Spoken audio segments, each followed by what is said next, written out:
My name is Catherine Williams, and I'm a 34-year-old stay-at-home mom. I'm raising a 7-year-old son, Ken. My husband, Bob, works at a bank, and we've been married for 10 years. Bob and I met during college and got close through the same club. I was drawn to his kindness and reliability, and naturally, we became a couple, eventually getting married after graduation. Bob has built his career as a banker, and I worked as a secretary. However, after our child was born, I chose to focus on our family. Now that Ken has started elementary school, I'm considering going back to work. I have a great relationship with my in-laws, who always support our family. My father-in-law, Ronnie, is a great person to talk to, sharing his life wisdom and being a dependable presence. Plus, Ronnie is extremely fond of his grandson, Ken, and looks forward to his future.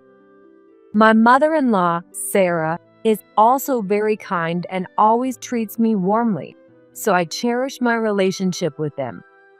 However, lately, Bob has been acting strange. It seems like he's been getting messages on his phone frequently, and he always has a weird smile while looking at it. That's creepy. Why are you grinning at your phone? Oh, just some funny messages from my friend at work. Oh, I see. I pretended to be convinced, but deep down, my doubts didn't go away. One day, while Bob was in the shower, I looked at his phone. What is this? His phone was filled with messages like, "I want to see you and I had a great time today." The sender was a woman named Karen Brown. Looking at their exchanges, it was clear that they were meeting secretly. I knew it. He's cheating. Why? I was shocked, but I couldn't confront Bob about it. I was scared that our marriage would fall apart. However, Bob's behavior became even more suspicious. He started leaving home frequently, claiming to be on business trips, and I spent my days waiting for him to return. Another business trip? Yeah, and urgent jobs came up. You've had a lot of business trips lately. Is there a big deal or something? Well, something like that. Don't worry. I couldn't hide my concern, but I had no choice but to trust Bob's words. While Bob was on one of his trips, my best friend, Emma, came over. Sorry for dropping by so suddenly, Catherine. No, it's totally fine. What's up? You wanted to talk about something? Well, this social media account caught my attention. Look at this. Emma pointed to a social media account. Isn't this Bob's account? The account name was different, but there were personal photos that made it clear it was Bob's. He had posted photos from his business trip there. It's definitely Bob, but why? The photos showed Bob's profile along with a woman. That woman was definitely Karen Brown, the same one I saw on Bob's phone. I can't believe this. Who posts something like this on social media? This wasn't a business trip. This was an affair. Let me know if there's anything I can do to help. Thanks, Emma. When Bob got home, I decided to confront him. I'm home. Man, that trip wore me out. Bob, what's with those photos? What are you talking about? I just got home. The photos posted on social media. The ones with you and that woman. You were snooping on my social media? I found them by accident. You said it was a business trip. So what's going on? She was part of the same project, and we had some time to do a little sightseeing. Sightseeing? You two look awfully close for that. There's really nothing going on. Don't be suspicious for no reason. Bob seemed desperate to explain himself. Since I didn't have solid proof, I decided to keep an eye on things for now. One day, I got a call from Bob's office saying he had been rushed to the hospital with acute gastroenteritis. I rushed to the hospital with the whole family. When we arrived at the hospital room, there was a woman who looked like Karen and a child waiting there. "What's going on?" I was filled with shock and confusion. The woman smiled coldly and said, "Here's the divorce papers," handing me the documents. "What? Divorce papers?" "Yes. This is Bob's request." "Bob, is this true?" I confronted Bob as he lay in bed. Yes, I'm marrying Karen. This child is ours. Sign the papers and get out. The child looked about 3 years old. "No way. You even have a secret child?" I felt anger, but also sadness. I had trusted Bob all this time, and now he's doing this to me. At that moment, Bob's dad, Ronnie, who had come with me, burst into the room laughing. You don't know anything, do you? Ronnie said, scattering a bunch of documents. Dad, what? What is this? Bob asked his dad with a nervous look. Proof of all the infidelity you've committed. What are you talking about? What I'm talking about are all the things you've done. It's all here. Ronnie replied calmly. Catherine, I'm glad we made it in time. Thank you, Ronnie. Did you say that Catherine asked for this? Yes, that's right. I got Ronnie to help me. The truth is, I had already talked to Ronnie about Bob's strange behavior. When I first noticed Bob acting weird, I thought about talking to my in-laws, so I went over to their house. I've always been able to talk to them about anything, and they always told me, if anything happens, come to us. I knew this was the time. Ronnie, a former banker, is like a real dad to me, always guiding me on the right path. Their home is a place where I can feel safe.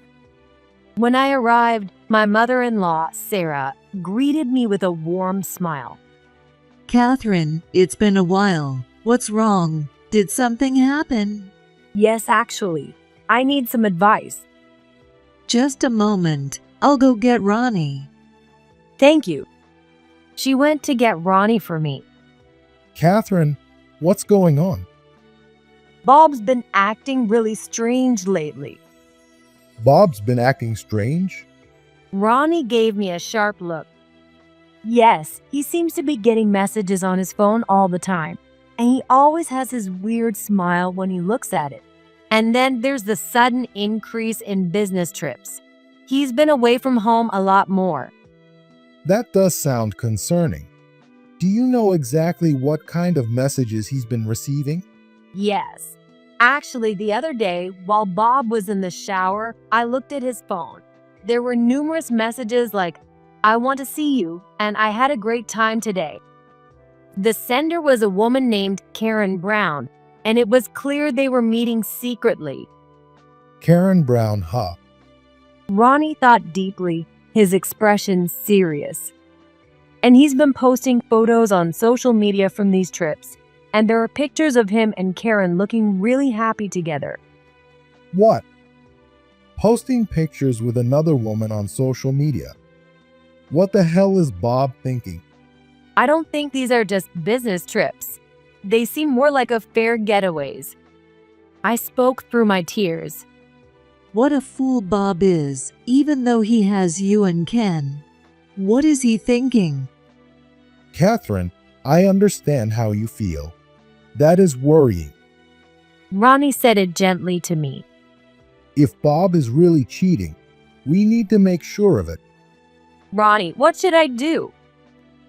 Leave it to me. You know, I'm not just a former banker. I hate to brag, but I was once a well-known figure in both domestic and international financial markets. Even though I'm retired now, I still have a lot of connections. I even helped Bob get into the bank. I'll look into Bob's activities thoroughly. I knew you were a former banker, Ronnie, but I didn't know you were that well known. Thank you so much. Please do. Ronnie immediately sprang into action. He began a thorough investigation into Bob's actions, leveraging his extensive network in the financial industry. To gather evidence of Bob's misconduct and infidelity, he checked internal bank information, transaction records, and even spoke with Bob's acquaintances.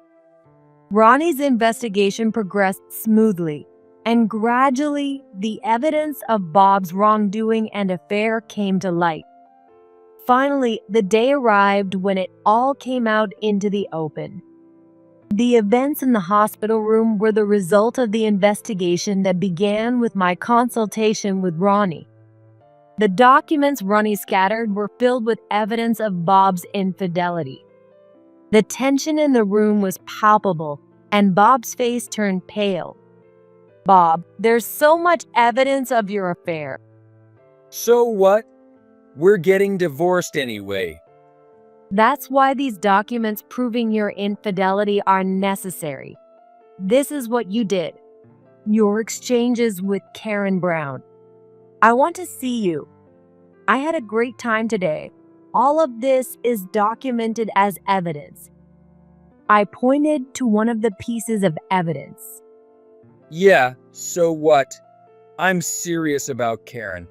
That's why I asked you for our divorce. Bob answered calmly. "You're divorcing me to marry Karen, right?" Yeah, that's right. We'll get married soon, so just sign the divorce papers right now. "But you know, Karen, I feel sorry for you. You really don't know anything, do you?" "What are you talking about?" Karen asked, her voice filled with doubt. "The evidence here isn't just about you, Karen. Bob, you've been involved with other women too." I picked up another document and showed it to her. "Really? There are others?" "Look, see for yourself. This person and this one too." So what if there are others? We're getting divorced anyway.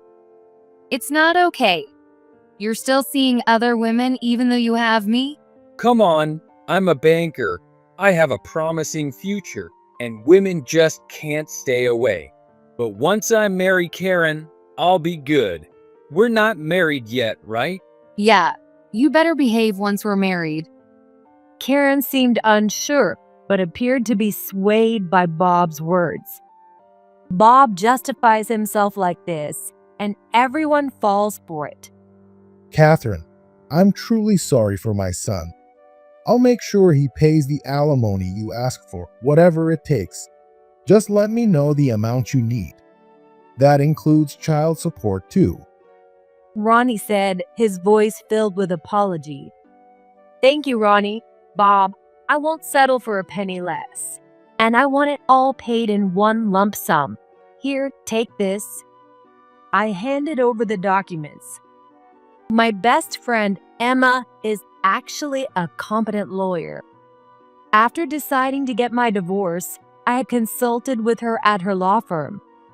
"I've made up my mind to get my divorce. I can't even think about continuing my marriage with Bob. That's why I wanted to talk to you, Emma. I need to know how to handle alimony and child support." I understand. I'll support you every step of the way. First, we need to gather solid evidence of Bob's affair. The photos you found on social media and the messages on his phone will be crucial evidence. "Thanks, Emma. With this, I'll have an advantage in the divorce, right?" Yes, exactly. With this evidence, you can demand appropriate alimony and child support from Bob. It's important to protect Ken's rights too. You're right. I need to make sure I'm fully prepared for Ken's sake. No matter how hard it is for me, I have to protect Ken's future. I understand how you feel, Catherine. That's why we as lawyers are here to support you. Emma then proceeded to draft a settlement agreement based on the facts. Here it is, the settlement agreement for alimony and child support. It's based on solid evidence, so you can make a rightful claim against Bob. I'm always on your side, Catherine. Now go get what you deserve. Thank you, Emma. With Emma's help, the settlement agreement for alimony and child support was finalized. I handed the agreement to Bob. Everything, including the amount and conditions, is written here. Please review and sign it. Sure, no problem. With my dad backing me, I'm going to be a director soon. I can pay whatever alimony you want. Bob gave a defiant smile. Oh, really? I recorded that. You're definitely going to pay everything in full and all at once. Fine, just fill out the divorce papers and file them. Yes, I'll submit them right after this. But is this the only wrongdoing you've been up to? There's more, isn't there? Ronnie? Yeah, that's right. Here's undeniable proof. Ronnie scattered another stack of documents. Take a good look at this. Hey, what are these documents? Bob looked panicked. Your wrongdoing doesn't stop at infidelity, does it? What you did at the bank has been exposed too. What are you talking about? What did he do at the bank? Karen asked, her voice filled with doubt. A defiant Bob said something like this. I can do whatever I want. I'm about to become a department head and climb the corporate ladder. Oh, really? What we have here is evidence that you illegally diverted client funds. Do you think this won't cause problems? Wait, any evidence? Bob started to get nervous. Here's exactly what happened. Ronnie showed him the documents he held. This is proof that you used your client funds to make illegal stock trades. You moved money from your clients' accounts and used it for your personal investments. For example, this transaction on May 15th. You withdrew $100,000 from the client's account, used it to buy stocks, and then pocketed the profits into your own account. This is clearly illegal. And here are the details of how you spent that money. Buying luxury cars, going on lavish trips, all paid for with your client's money. The evidence is all right here. No way, all of that. I can't believe this. This is the end of your future, Bob. The bank won't protect you, and neither will we. As evidence of Bob's misconduct and infidelity continued to surface, his bravado crumbled. After a heavy silence filled the room, Bob collapsed to the floor in despair. Catherine, please, give me one more chance. I'm divorcing you, so it's not my problem.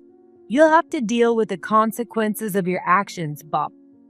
At that moment, Bob reached out to Ronnie. Dad, please help me. Bob crawled at Ronnie's feet and begged him. Ronnie looked down at him coldly and sighed deeply. Bob, it seems you don't understand the consequences of your actions at all. Do you have any idea how much I've supported you over the years? Dad, I know, but I really need your help now. Please, just one more chance. Bob pleaded, tears streaming down his face. Have you ever considered the extent of what you've done? Ronnie continued in a stern voice. Do you know how much I've done to support you since the day you joined the company? Dad, I think I do. No, you don't. When you first joined, you were a rookie with no experience in the industry. I used my connections to get you on important projects to build your experience. Many of your colleagues opposed it, but I convinced them and kept giving you chances. Ronnie's voice grew angrier. Do you remember the first time you made a mistake? You caused a significant loss with an important client's funds.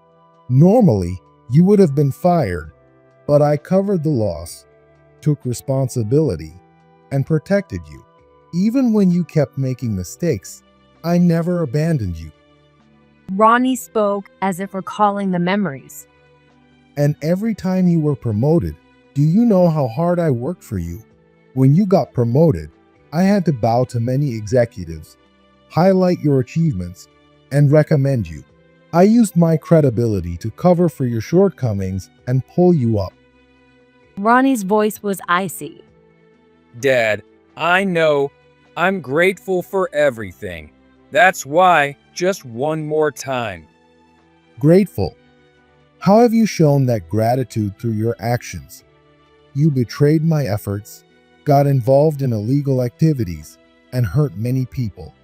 Did you ever think about how I felt when I found out you were living a luxurious life off of your clients' money?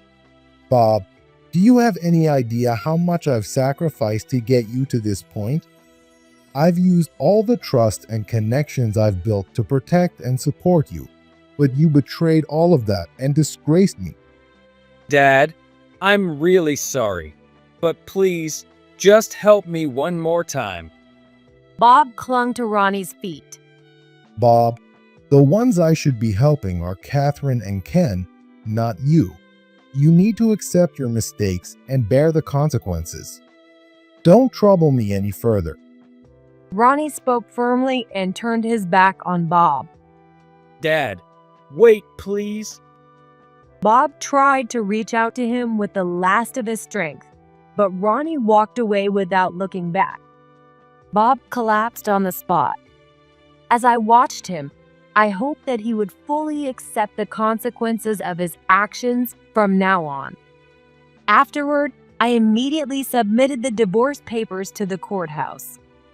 Later, with Emma, my lawyer, present, I officially filed claims for alimony and child support against Bob and Karen. The settlement agreement that Emma had prepared detailed the exact amounts and payment terms. Bob and Karen grimaced as they read through the documents. Bob momentarily flared with anger at the amount, but quickly regained his composure and reluctantly accepted it. Bob still believed he could stay at the bank, so he thought that paying the alimony and child support was the best way to protect his future. Fine, I'll pay. But this is the end of it. Yes, let's end it here. We won't rely on you anymore. We'll use this money for Ken's future. Karen didn't say anything, just silently signed the papers. After completing the payment process, Bob and Karen left. A few days later, the lump sum payment from Bob and Karen was completed.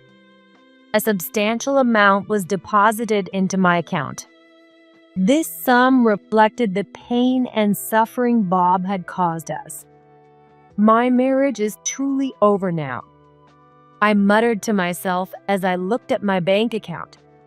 Thanks to Emma's help, I was able to finalize the divorce on favorable terms and secure the funds necessary for Ken's future. The next day, Bob's day at the bank began as usual. He felt relieved that he still had his position at the bank and continued with his daily tasks.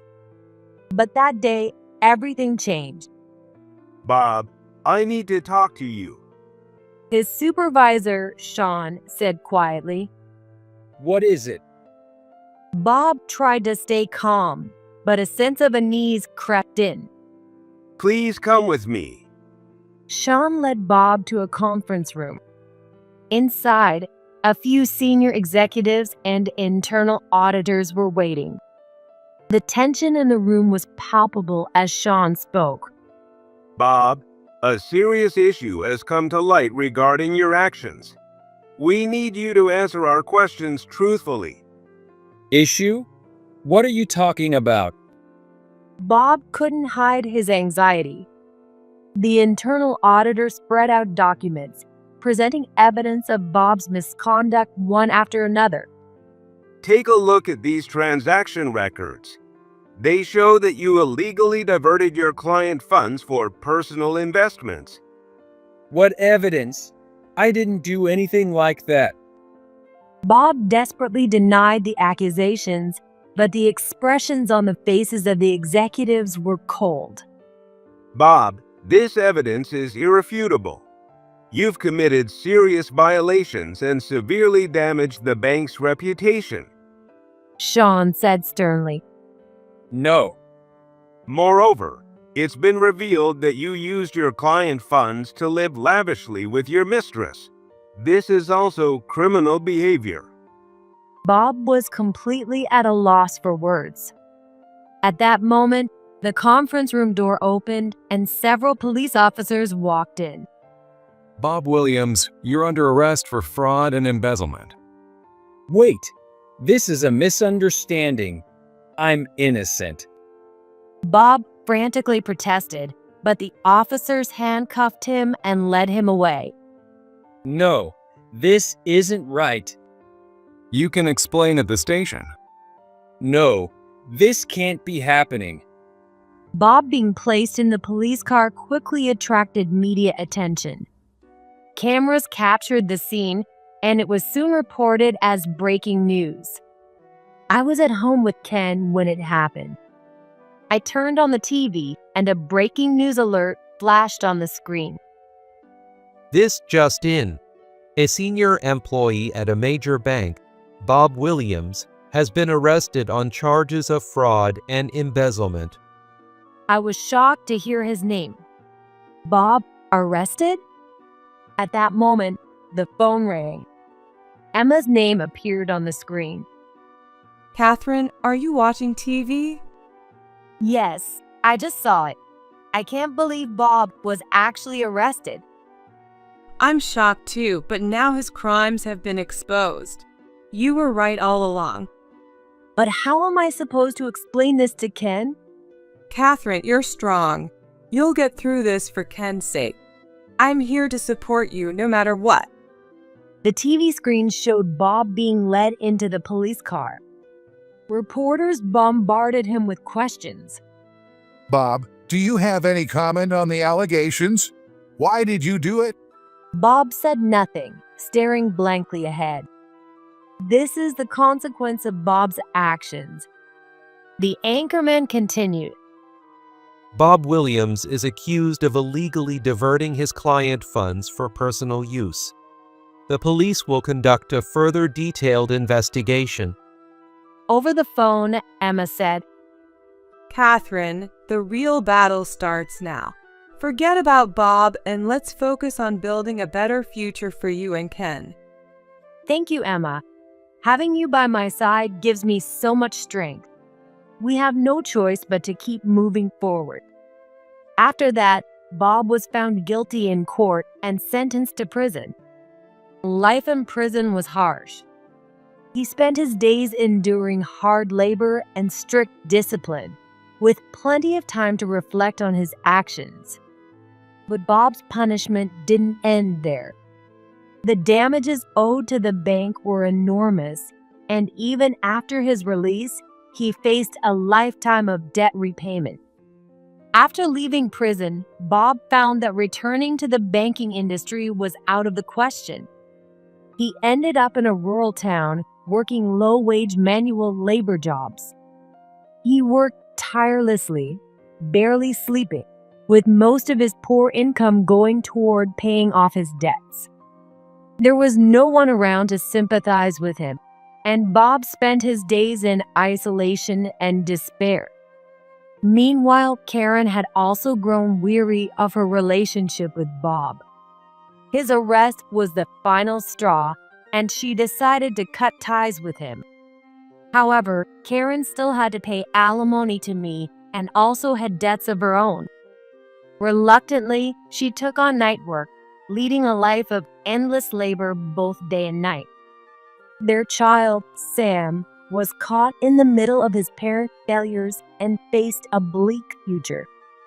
Karen, unable to support Sam while working, was forced to give him up for adoption to relatives who couldn't have children of their own. Thus, Sam was raised in a new environment, completely cut off from his parents. As for Bob, who was overwhelmed by the daily grind of rural labor, he could do nothing but lament the life he had lost. Abandoned by Karen and estranged from his child, he continued to work alone, burdened by debt, surrounded by loneliness and despair. How did it come to this? This wasn't supposed to happen. His life once full of glory and stability, had turned into a living hell. The day when he would find happiness again never came. Bob spent the rest of his life crushed under the weight of his mistakes, living in debt and loneliness. Meanwhile, weeks passed after Bob's arrest, and our lives gradually began to settle down. With the support of my in-laws, I was preparing to take the next steps forward. One day, Ronnie approached me. Catherine, I'd like to talk to you. Do you have a moment? Of course, Ronnie. Ronnie and I sat down in the living room and began to talk. Catherine, what are your plans going forward? Actually, I've been thinking about returning to work. Now that Ken is in elementary school, I want to become independent. That's a wonderful decision. Not only do I want you to return to work, but I want to help you find a place where you can truly use your talents. What do you mean?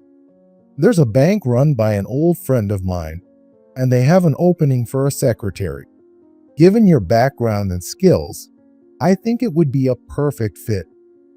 Really? Ronnie, thank you so much. This is a recognition of your hard work and talent. Go in with your confidence.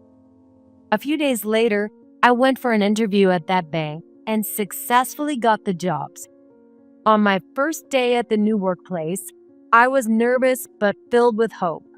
You must be Catherine Williams. We look forward to working with you. Thank you. I'm looking forward to it as well. I gave him a firm handshake. Meanwhile, my son Ken was happily attending his school. One day, after coming home from school, Ken spoke to me. Mom, I want to work in a bank like Grandpa. Is that so? Ken, that's a wonderful dream. Grandpa will be so proud. That evening, Ronnie visited our home. Ken ran up to him and cheerfully announced, Grandpa, I want to be a banker just like you. Ronnie's eyes lit up as he smiled. That's great to hear, Ken. I'll do everything I can to help you achieve your dream. With Ronnie's warm support, we embarked on our new life. We knew that many challenges awaited us, but we renewed our determination to move forward, trusting in our family bonds. With the guidance and support of my in-laws, I would balance work and home, raising Ken to be a fine young man. And I eagerly looked forward to the day when Ken would achieve his dream and contribute to society as an accomplished banker.